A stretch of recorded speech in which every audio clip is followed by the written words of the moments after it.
Yang pertama ada biaya bersama, yaitu joint cost. Pengertian biaya bersama: pada perusahaan manufaktur sering dijumpai pengolahan bahan baku sejenis menjadi dua macam atau lebih produk yang berbeda, di mana biaya yang digunakan untuk mengolah atau memproses bahan baku sejenis menjadi produk berbeda jenis disebut biaya bersama. Karena itu perlu kita ketahui apa yang dimaksud dengan biaya bersama dan sampai kapan biaya bersama dari produk bersama dapat dipisahkan. Biaya bersama menurut Mulyadi adalah biaya-biaya yang dikeluarkan sejak mula-mula bahan baku diolah sampai dengan saat berbagai macam produk dapat dipisahkan. Sedangkan menurut Carter dan Arsi, biaya bersama adalah biaya yang timbul karena pemprosesan atau fabrikasi beberapa jenis barang secara bersama-sama. Dari definisi ini dapat disimpulkan bahwa biaya bersama timbul karena adanya pemprosesan beberapa jenis barang yang berbeda secara bersama-sama dan menggunakan bahan baku serta fasilitas yang sama.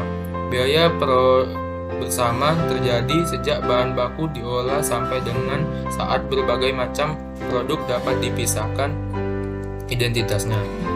Biaya bersama ini merupakan biaya yang terjadi sampai titik timbulnya produk utama dan produk sampingan.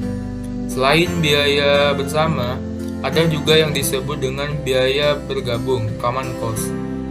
Sebenarnya, keduanya mempunyai perbedaan, yaitu biaya bersama tidak mungkin dipisahkan, sedangkan biaya bergabung adalah biaya untuk memproduksi dua atau lebih produk yang terpisah dan fasilitas sama pada saat yang bersamaan. Jadi, biaya bergabung dapat diikuti jejak alirannya ke berbagai produk yang terpisah atas dasar sebab akibat atau dengan cara menelusuri jejak penggunaan fasilitas.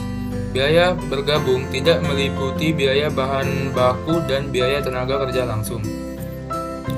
Biaya gabungan, joint cost, dapat didefinisikan sebagai biaya yang muncul dari produksi yang simultan atas berbagai produk dalam proses yang sama.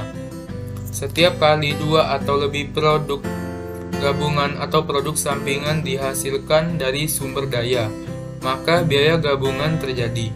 Biaya gabungan terjadi sebelum titik pisah batas 3. Di lain pihak, biaya bersama tidak dapat diikuti jejak alirannya ke berbagai macam produk yang dihasilkan dan meliputi biaya bahan baku langsung, biaya tenaga kerja langsung, dan biaya overhead pabrik.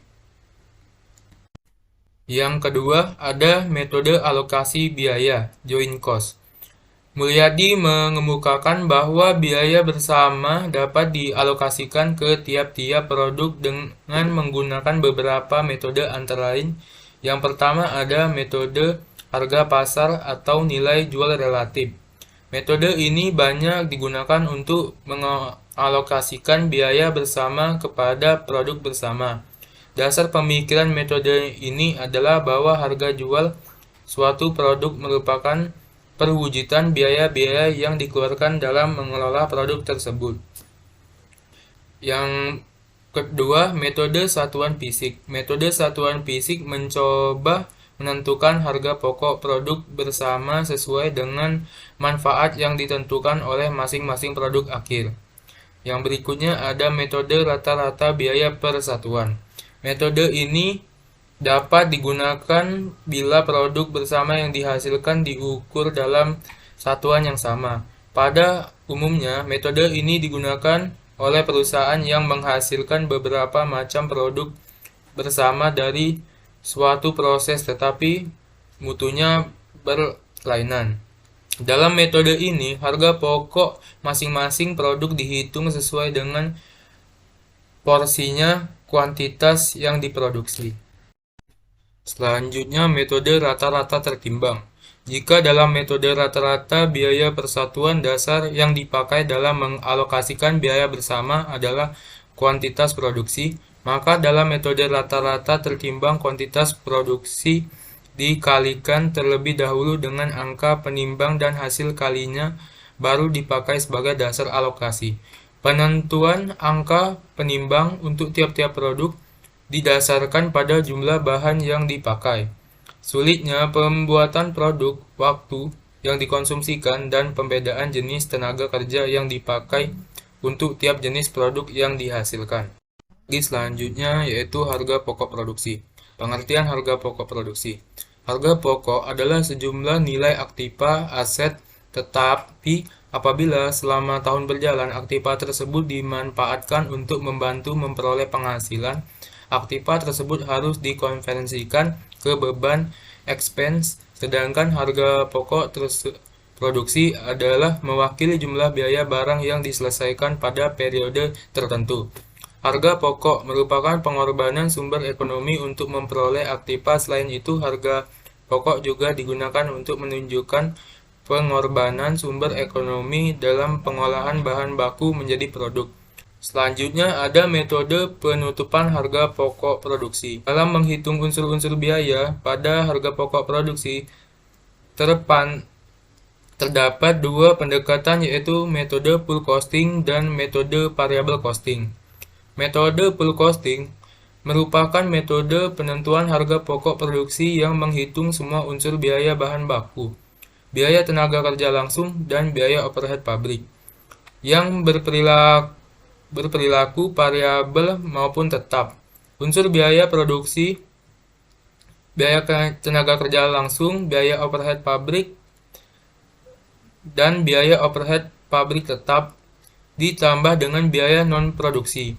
Full costing merupakan metode penentuan harga pokok produksi yang memperhitungkan semua unsur biaya produksi ke dalam harga pokok produksi yang terdiri dari biaya bahan baku, biaya tenaga kerja langsung, dan biaya overhead pabrik, baik yang berperilaku variabel maupun tetap. Metode variable costing. Variable costing merupakan metode penentuan harga pokok produksi yang hanya menghitung biaya produksi yang berperilaku variabel ke dalam harga pokok produksinya.